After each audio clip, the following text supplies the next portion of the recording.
Hello everyone, this is Pineapple Taco with my fifth placement match in Overwatch.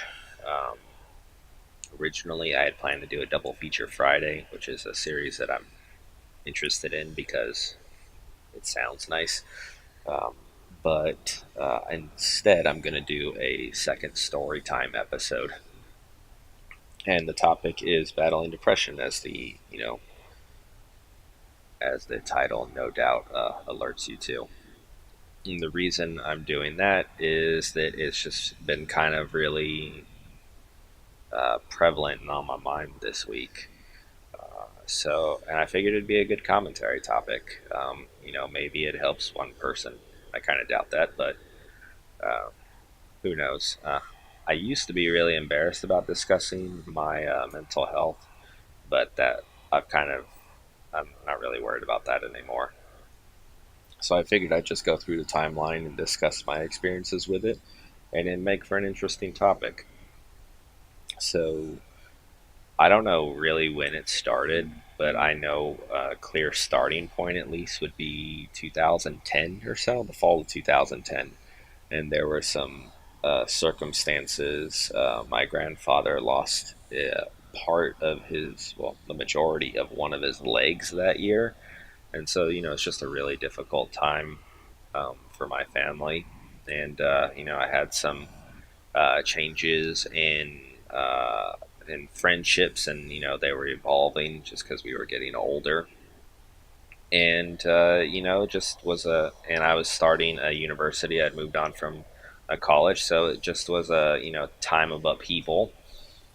And I think that that is a really clear starting point for you know wanting and needing help for my mental state. But I'd never really pursued it. I always felt that I had life good enough that I shouldn't need to seek help for anything that I might feel. People certainly have things worse than I do, and all things considered, my life is actually pretty good. But it was just one of those things where it never just like feels right or hits home the way you think it should, or just never quite feels like you hope it would. And I think that that's something that I struggled with for a very long time, and that realizing that even though people have it better or worse than you, that doesn't negate how you personally feel, and you need to kind of come to terms with your own limitations and your own fears. And part of mine was coming to grasp with the idea that maybe I just wasn't happy, even though I had, many reasons why I should be happy.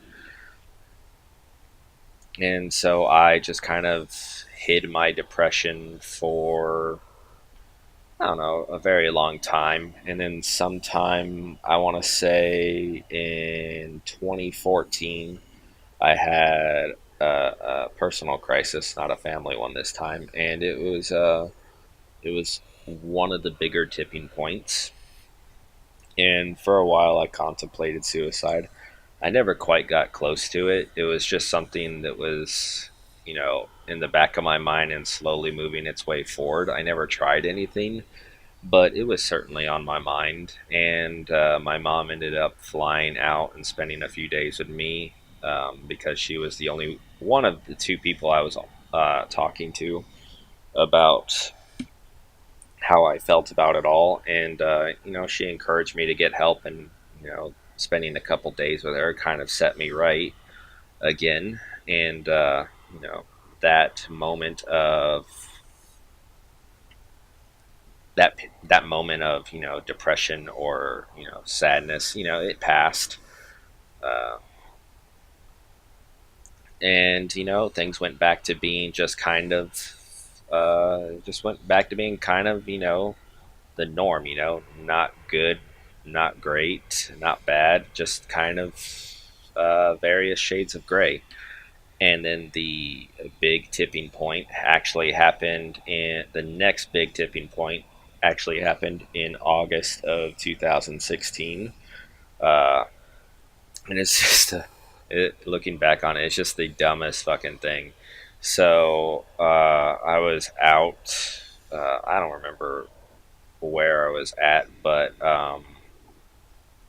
my fiance and I were talking about something, and she noted that she wasn't going to get me any chips from this one restaurant. So there's this one restaurant near where we live that has the most amazing chips, and you can just buy their table chips for $20 a piece. And there's no other place I can find these plantain chips. And I don't know why it was, but the fact that she wasn't going to do that for me, it shouldn't have been a big deal, but it ended up being like a really big fucking deal for some reason. And I just kind of lost it. And then that was kind of the point where I just realized uh, I couldn't really deal with the, not being happy. I couldn't really deal with, putting someone else on a regular basis through what I'm going through. And that was what prompted. So a bag of chips actually prompted me to go to a therapist. So I ended up scheduling an emergency therapy appointment, and 3 days later, I was at my first doctor's appointment, and I kind of discussed all of these things and some identity issues and a few other things with her, and we just talked about all of it. She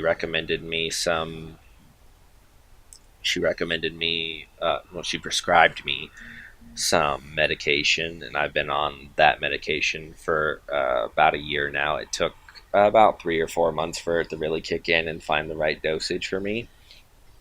And I've had really, really good months, really good weeks where I'm finally happy. I'm finally capable of expressing myself. The suicidal thoughts, while they were kind of an aberration of it all, they uh, I haven't had those in a very long time, since 2014 or so. Uh, um, and for the most part, I'm actually pretty happy. But there are still times when like the weirdest things just kind of kick in, and for some reason I just have trouble moving past that little block. So this week was kind of one of those weeks where